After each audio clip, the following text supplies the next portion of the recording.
리걸마인드 연구소입니다. 2016년에 대한민국 국민들은 실제로 박근혜 탄핵을 원했습니다. 대한민국 국민들은 박근혜 대통령을 자기들 손으로 투표해서 선출한 그 대통령 선출 자체를 철회하고 싶은 그런 심정이었던 것을 알 수 있습니다. 이 말을 듣는 일부 국민들 중에는 아니 왜 죄 없는 박근혜 대통령님을 그렇게 이야기하느냐, 어디서 감히 박근혜 대통령님을 그런 식으로 이야기하느냐, 이러는 사람들이 있을 수 있다고 봅니다.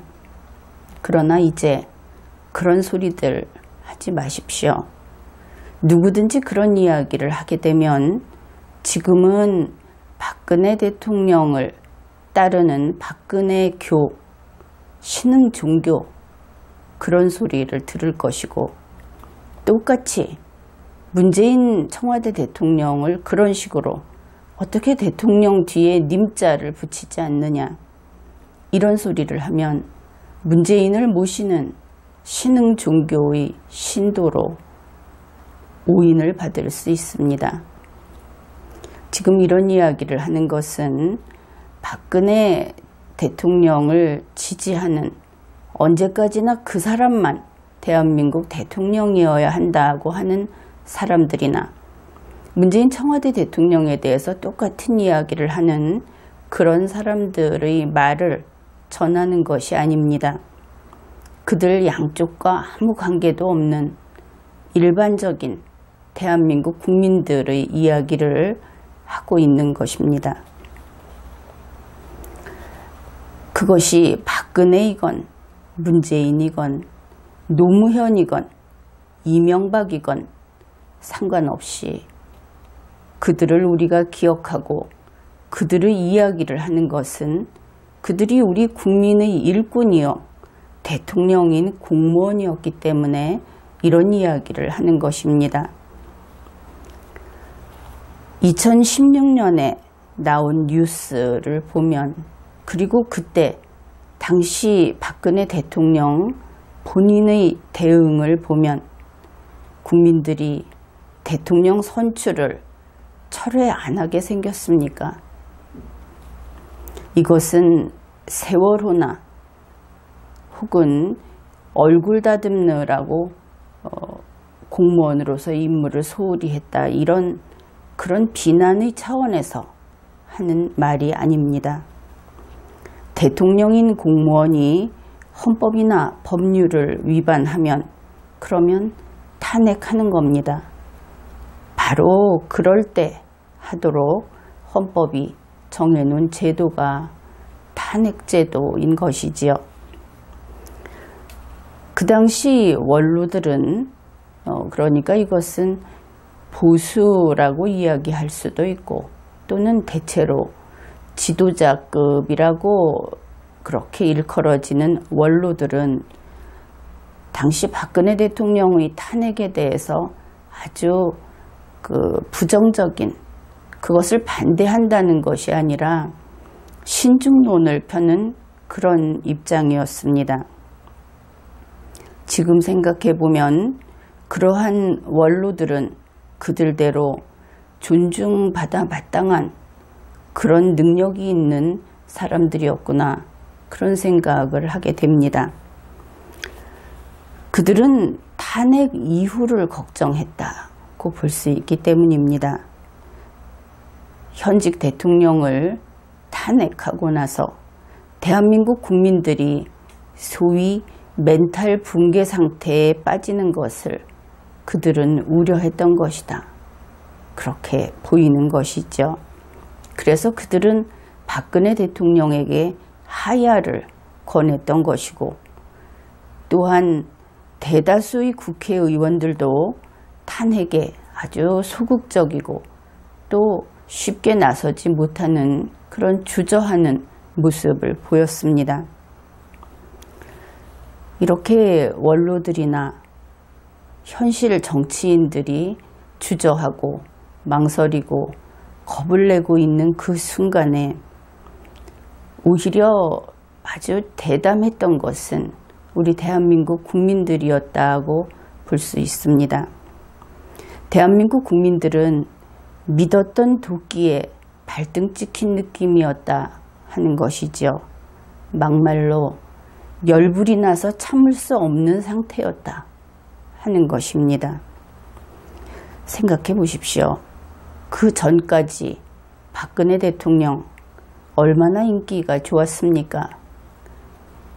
박근혜를 지지하는 친박이라고 스스로 이야기하지 않는 국민들도 외국에서 누구라도 박근혜 대통령에 대해서 예의를 다하지 않으면 한 목소리로 비난을 할 정도로 그렇게 그를 아꼈습니다. 국민의 사랑은 가히 폭발적이었습니다. 이런 박근혜 대통령을 탄핵하자고 하는 것은 정말 눈에 넣어도 아프지 않다고 이야기하는 세자를 의절하고 그 연을 끊고 런던탑에 유폐시켰다는 그런 대영 제국의 왕의 심정으로 국민은 박근혜를 내쳤습니다. 썩은 냄새가 진동하는 음식 그릇을 엎어버리는 것은 당연한 일이죠. 주권자인 국민은 국가를 지키는 존재이지 박근혜를 지키는 존재가 아닌 것입니다. 대한민국 국민들은 좀 더 온건한 것을 바랬던 원로들이나 또 정치인들과 다르게 하야가 아니라 탄핵을 원했습니다. 그들에게 있어서 민주당이나 문재인 혹은 박원순은 안중에도 없었던 것을 알 수 있습니다. 바로 이런 점에서 모든 권력자는 국민을 두려워해야 하는 것입니다. 2017년 3월 10일 대통령 박근혜 탄핵 인용 결정이 나왔습니다. 박근혜가 무너졌습니다. 좌파가 아니라 주권자인 국민이 이날 닭을 잡고 잔치국수를 먹었다 하는 것을 알아야 하는 것입니다. 현실에서 진짜 그랬다는 것이 아니고 실제로 개인인 국민들이 이런 짓을 한 것은 좌파들만 그랬죠. 그러나 박근혜 탄핵을 원했던 전체 국민, 주권자인 국민의 심리 상태에는 결국 닭을 잡고 잔치국수를 먹는데 그들도 뜻을 같이 했다고 보아야 할 것입니다.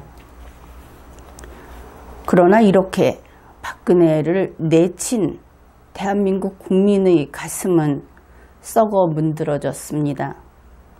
누가 그런 사태를 원했겠습니까? 그런데 이때 상황도 모르고 설쳐대는 소위 친박들, 그리고 좌파들, 때를 만난 듯이 지상으로 기어 올라온 시뻘건 무리들, 대한민국 국민, 주권자인 국민은 그냥 그들의 다리뭉댕이를 부러뜨려서 화풀이를 하고 싶은 그런 심정이었을 겁니다. 그렇더라도 주권자인 전체 국민은 대한민국을 지켜야 했기에 다음 타자인 희망, 그나마 희망이 어디 있는지 찾기 시작했습니다.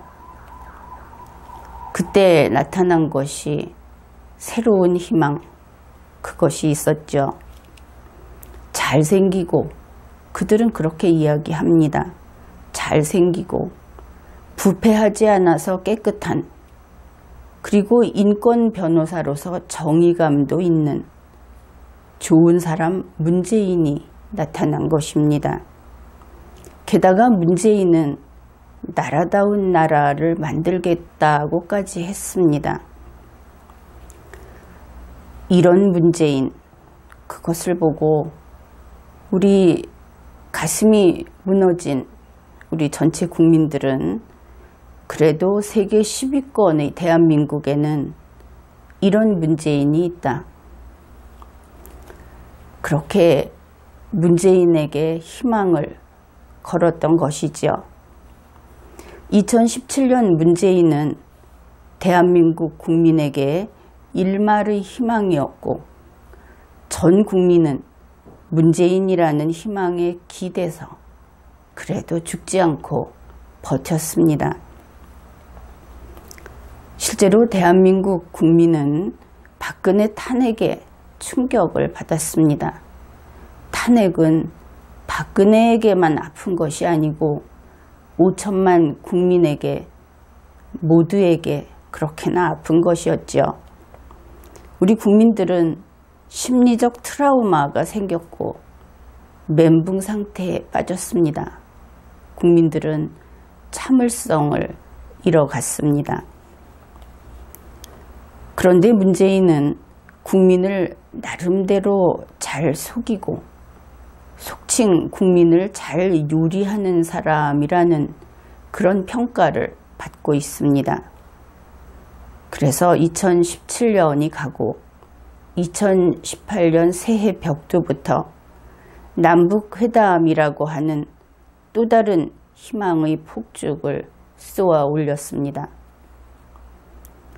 그런데 이것들을 문재인의 꼼수라고 한다면 앞에서 이야기한 그의 그 요리솜씨라고 한다면 그는 이러한 꼼수조차 풍족하지 못한 인물이었다 하는 것을 알 수 있습니다. 왜냐하면 2018년 봄이 가기 전에 스스로 한계에 도달한 것을 보여주었기 때문입니다. 국내 경제는 몰락하고 있고 국제 무역 경쟁에서는 마치 썰물이 빠져나가듯이 국가의 부가 그렇게 쓸려 나가고 있는 중입니다. 미투는 곳곳에서 터져서 도덕성이 얼마나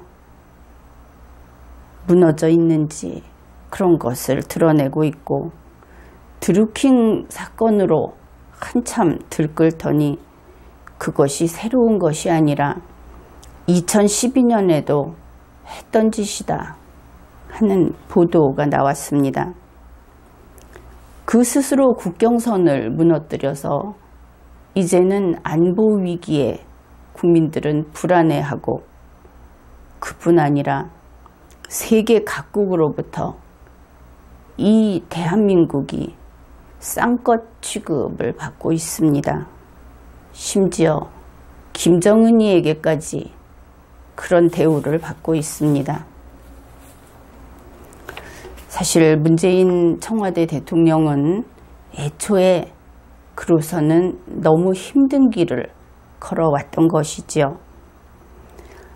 21세기 헌법주의 국가에서는 대통령이라는 공무원에게 그렇게 탁월한 능력, 그렇게 대단한 리더십을 요구하지는 않습니다.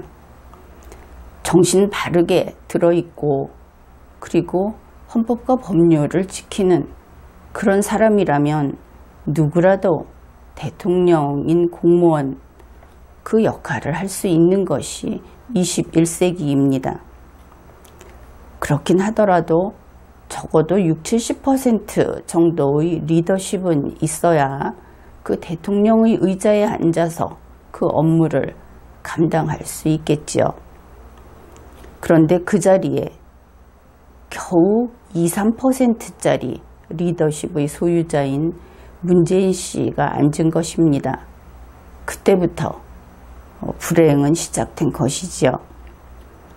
문재인 씨는 리더십이 겨우 2% 혹은 3% 이런 한 자릿수일 뿐만 아니라 국가 운영에 있어서 필요한 전문성이 제로라고 하겠습니다. 지금까지 수차 지적을 했듯이 이것은 무식하지 않으면 이럴 수 없다 하는 것을 너무나 많이 보여주어서 그에게 이 업무에 관한 한 무식하다고 이야기하는 것은 이제 누구나 그렇게 이야기를 하게 되었습니다. 그뿐 아니라 그는 국가나 국민에 대한 충실성이 없고 애국심 또한 없습니다. 게다가 문재인 씨가 대통령의 의자에 앉은 것은 순전히 남의 덕이라고 할 수 있습니다. 그가 덕을 본 사람들, 노무현, 김종인, 세월호 관련된 사람들, 안철수, 최순실 등 이러한 외부적인 어떤 요인, 그것을 만들어내고 그것의 중심에 있는 이런 사람들 덕분에 대통령의 의자에 앉게 된 것이지요. 그런데 2018년 봄부터 문재인 청와대 대통령은 이제 도움받을 데가 없는 그런 형편이 되었습니다. 바둑으로 치면 묘수가 없는 것이지요. 막혔다, 그것입니다. 그런데 막히면 뚫으면 된다. 이 이야기는 문재인 청와대 대통령 자신도 한 적이 있는데 그것은 능력이 있는 사람의 경우 할 수 있는 이야기입니다. 앞에서 이야기했죠. 문재인 청와대 대통령 자신의 힘이, 능력이, 에너지가 이제 한계에 도달했다 하고 이야기를 했습니다. 현재 상황은 이렇습니다. 우리 국민들은 문재인 청와대 대통령에 대해서도 그가 처음 보궐 대통령이 되고 그리고 국민의 신뢰에 배반을 하여 청와대 대통령이 되고 그렇게 되더라도 계속 무려 80%나 되도록 그렇게 지지하고 밀어줬습니다. 그런데 이제 국민들의 이야기에 귀 기울여 보면 다음과 같은 이야기를 하고 있습니다. 문재인이 박근혜보다 더 썩었다. 문재인은 거짓말장이다. 문재인과 그의 그룹들은 모조리 무능하다. 여기에서 이 뒤에서 말한 두 가지는 박근혜 대통령에게는 그렇게까지 이야기하지는 않았던 그런 부분입니다. 이렇게 국민들이 문재인 청와대 대통령에 대해서 배신감과 그리고 더 이상 인정할 수 없는 무능, 이것을 지탄하고 있다고 해서 혹시 박근혜 복귀 이런 이야기는 하지 마십시오. 전체 국민은 신뢰를 한 번 주면 끝입니다. 두 번 뒤돌아보는 존재가 아니다 하는 것을 알아야 하겠습니다. 결국 대한민국 국민을 버티게 해준 그 아름다운 문재인의 모든 장점이 사라져버린 지금입니다. 문재인의 아이콘이 무너져 버린 것입니다. 이것이 이제 속에서부터 무너졌는데 밖으로 나와서 확고하게 퍼져나가는 순간 문재인은 완전히 파괴될 것을 우리가 알 수 있습니다. 대통령이라는 공무원은 자기의 목숨과 자기 세력 모두의 목숨을 바쳐서 국가와 국민을 구할 때 그 존재감이 드러나는 그런 존재입니다. 국가를 보위하기 위해서 바로 자기에게 아주 소중한, 어쩌면 자기 자신의 목을 내걸어야 하는 것이지요. 그리고 그러한 태도, 그러한 변함없는 모습을 보았을 때 국민은 대통령인 공무원이 설령 국경을 지키라고 준 칼로 정적을 치더라도, 정치적인 자신의 경쟁자를 치더라도 한 번쯤 눈 감아줍니다. 그러나 벌써 대통령직에서 물러나는 사람의 눈빛을 지니고 있는 문재인 청와대 대통령은 자신의 목을 내놓아야 할 때마다 나는 빠질게요. 여러분이 하세요. 하고 있습니다. 탈원전도, 세계평화도, 국민연금도 그는 오직 공론화라는 말밖에는 모르는 그런 자인 것이지요. 그러니 대중들로부터 죽거나 나가거나 라는 소리가 나오고 있고 또 국민들은 더러우니까 그냥 나가라 이런 이야기까지 하는 겁니다. 어떻든 이러한 현재의 상황은 대한민국 국민이 또다시 심리적 위기 상황에 직면하리라 하는 것을 알 수 있게 됩니다. 이번 회에는 여기까지 하겠습니다.